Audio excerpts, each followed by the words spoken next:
तो जब मोदी जी के हनुमान आ गए, साथ में हम लोग आ गए, तो यहाँ एक वोट भी दूसरे को नहीं देना। दरभंगा संसदीय क्षेत्र में अब नेताओं का तूफानी दौरा शुरू हो चुका है। भाजपा प्रत्याशी गोपाल जी ठाकुर के पक्ष में एनडीए नेताओं का दौरा भी लगातार हो रहा है। ऐसे में आज यानी बुधवार को दरभंगा शहर से सटे डिलाही में चिराग पासवान पहुंचे। खराब मौसम के बीच उतरे चिराग पासवान को देखने के लिए युवाओं में गजब का उत्साह था। भीड़ इस कदर बेकाबू हो गई कि हेलीपैड के पास बने बांस बल्ले का सुरक्षा घेरा ध्वस्त हो गया। चिराग पासवान के लिए लगातार उनके समर्थक शेरे बिहार जिंदाबाद का नारा लगा रहे थे। वहीं उनके साथ पहुंचे भाजपा के राष्ट्रीय प्रवक्ता सैयद शहनवाज हुसैन ने स्पष्ट कहा कि मोदी जी के हनुमान दरभंगा आ गए हैं, अब कहीं कोई वोट का बिखराव नहीं होगा।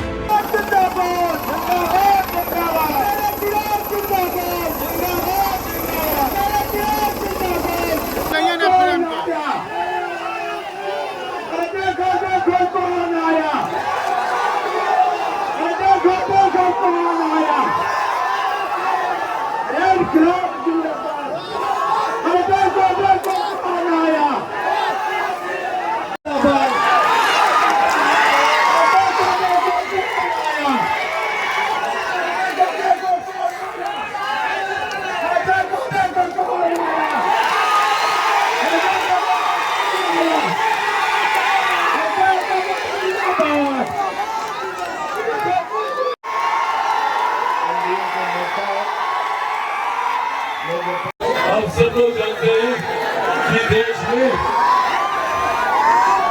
में 3 चरण का चुनाव हो चुका है और ये 3 चरण के चुनाव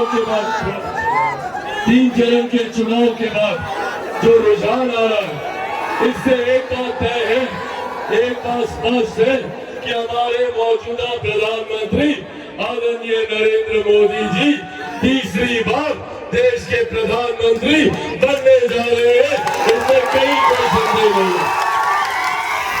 तो साथियों, अब ये जिम्मेदारी हम सब की बढ़ जाती है कि जब हमारे प्रधानमंत्री तीसरी बार देश के प्रधानमंत्री बनने जा रहे हैं, तो ऐसे में जो प्रत्याशी यहाँ से जीत कर जाए, जो हम लोगों का प्रतिनिधित्व करे, जो हम लोगों के सांसद हो, वो ऐसे व्यक्ति होने चाहिए, वो ऐसे सांसद होने चाहिए जो प्रधानमंत्री के बगल में बैठकर आप लोगों की समस्या का समाधान कर सके, आप लोगों के लिए कार्य कर सके।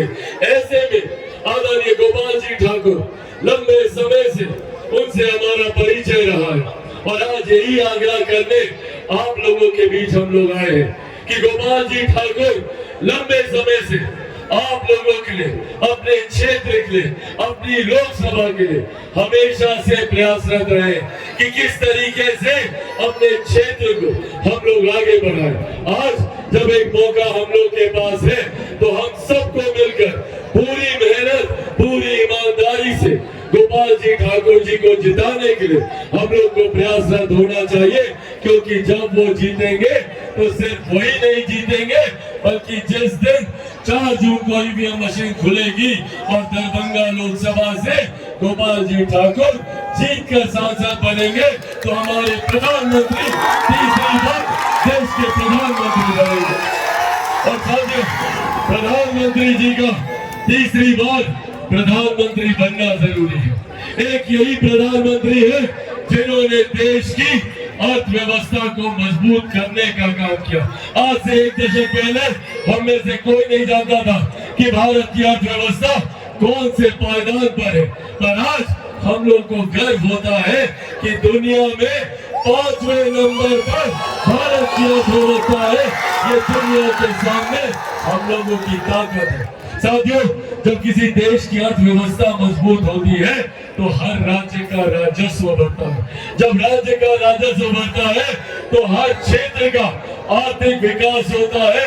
हर गरीब व्यक्ति के हाथ में ज्यादा कमाई आती है, ज्यादा पैसा आता है, प्रति व्यक्ति आय में इजाफा होने लगता है। और यही कारण है कि पिछले 10 सालों में देश भर में 25 करोड़ से ज्यादा लोग गरीबी रेखा से निकलकर मुख्य धारा के साथ जुड़ने का काम किया।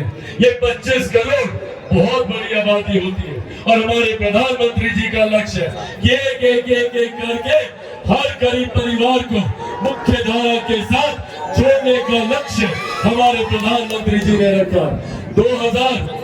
2047 तक जब भारत एक विकसित देश बनेगा तो भारत का हर एक राज्य बिहार जैसा हर एक राज्य विकसित बनेगा, बिहार की हर एक जिला विकसित बनेगा, बिहार का हर एक प्रखंड, बिहार की हर एक पंचायत और बिहार का हर एक गांव को हम लोग विकसित बनाने का कार्य करेंगे। इस सोच के साथ हम लोग आगे बढ़ने का काम करेंगे और इस दिशा में कार्य भी शुरू हुआ है। आज से पहले महिलाओं के सम्मान की चिंता किसी प्रधानमंत्री ने नहीं की। आज पहली बार देश में एक ऐसे प्रधानमंत्री आए जिन्होंने बहुत छोटी पर महिलाओं के लिए सबसे बड़ी बुनियादी जरूरत का समाधान करने का काम किया। आज महिलाओं के लिए शौचालय बनाने का काम किया तो उज्ज्वला योजना देकर चूल्हे चौके से जो उनके स्वास्थ्य पर हानिकारक प्रभाव पड़ता था उससे भी उनको राहत दिलाने का काम किया। आज हमारे प्रधानमंत्री जी ने कोई गरीब व्यक्ति आर्थिक अभाव में स्वास्थ्य लाभ से वंचित न रह जाए, हर गरीब परिवार को 5 लाख रुपए तक का मुफ्त इलाज देने का काम हमारे प्रधानमंत्री जी ने किया। साथियों, एक तरफ हमारे प्रधानमंत्री हम लोग को मुख्य धारा के साथ जोड़ने का काम कर रहे हैं। दुनिया की सबसे बड़ी गरीब कल्याण की योजना जिसका श्रेय मेरे नेता मेरे पिता आदरणीय रामविलास पासवान जी को भी जाता है, प्रधानमंत्री गरीब कल्याण अन्न योजना के तहत 81 करोड़ लोगों को आज देश भर में मुफ्त राशन दिया जा रहा है। ये सोच हमारे प्रधानमंत्री आदरणीय नरेंद्र मोदी जी की है। आप लोगों को राशन मिलता है क्या? किसको मिलता है? हाथ आगे बताइए। साथियों, ये देश प्रधानमंत्री जी की, मेरे नेता मेरे पिता आदरणीय रामविलास पासवान जी की है, जिसको विपक्ष के नेता छीनना चाहते हैं। आज ये लोग भ्रम फैलाने का काम करते हैं कि अगर हम लोग आए तो संविधान, आरक्षण, लोकतंत्र खत्म कर दिया जाएगा। हकीकत है कि जिस दल ने सन 75 में आपातकाल लगाकर सही मायनों में लोकतंत्र की हत्या की, आज ये लोग लोकतंत्र समाप्ति की बात करते हैं। आप लोग के सामने जाते जाते चिराग पासवान, मेरे नेता मेरे पिता आदरणीय रामविलास पासवान जी के संघर्षों की कसम खाकर आप लोगों से वादा करके जाता हूँ कि जब तक चिराग पासवान जिंदा है, न संविधान को कोई खतरा है, न आरक्षण को कोई खतरा है। ये वादा आप लोगों से करके जाता हूँ। साथियों, अब मौसम खराब हो रहा है, बरसात हो रही है, आप लोग भीग रहे। मैं चाहता नहीं कि आप लोग भीगे। आप लोगों से बस ये आग्रह करने आया हूँ, आशीर्वाद मांगने आया हूँ कि आदरणीय गोपाल जी ठाकुर को आप लोग जिताइएगा ना? सब लोग सहमत है? तो एक बार दोनों हाथ उठाकर जोरदार ताली से आप लोग अपना आशीर्वाद देंगे। बहुत बहुत धन्यवाद साथियों। जय हिंद, जय बिहार। एनडीए